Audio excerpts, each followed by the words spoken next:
30 ans que je danse, enfin 25 dans le monde entier, et presque je connais les gens dans la salle en fait, maintenant.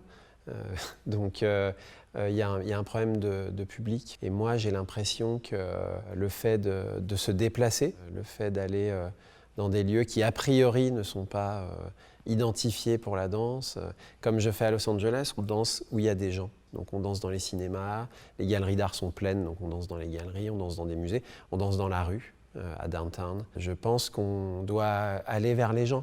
Ils ont beaucoup de sollicitations et plein de choses à faire. Donc il faut nous aller faire aussi comme ça un pas et rentrer dans leur espace. Après, concernant Arles et ce projet en particulier, moi je trouve que quand on arrive quelque part comme moi, à la moindre des choses, c'est d'être un peu humble, un peu à l'écoute et de comprendre où je suis. Je dois rencontrer, observer, comprendre avec respect.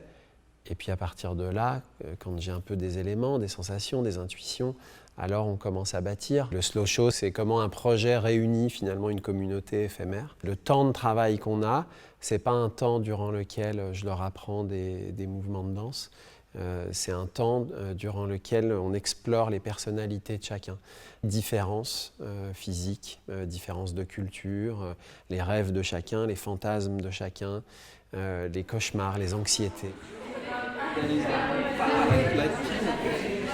Quand on est dans un studio de danse comme ça, des heures, et qu'on s'expose comme ils le font, et qu'on s'est roulé dessus, et qu'on connaît l'énergie de chacun, les liens sont là pour toujours. C'est très particulier, l'expérience de la danse. On plonge dans les personnalités et les mondes de chaque personne pour bâtir des personnages très très singuliers.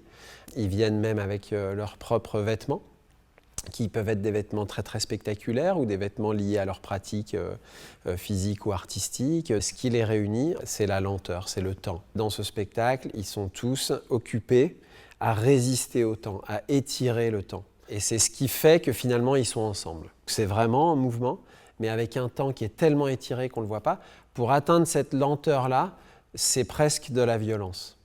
En tout cas, c'est beaucoup de conflits intérieurs, beaucoup de résistance, beaucoup de muscles. Et c'est dangereux parce que si on accélère un tout petit peu, ça ne marche plus. On se retrouve dans un temps normal et on ne fait plus partie du groupe et on est identifié comme ayant décroché.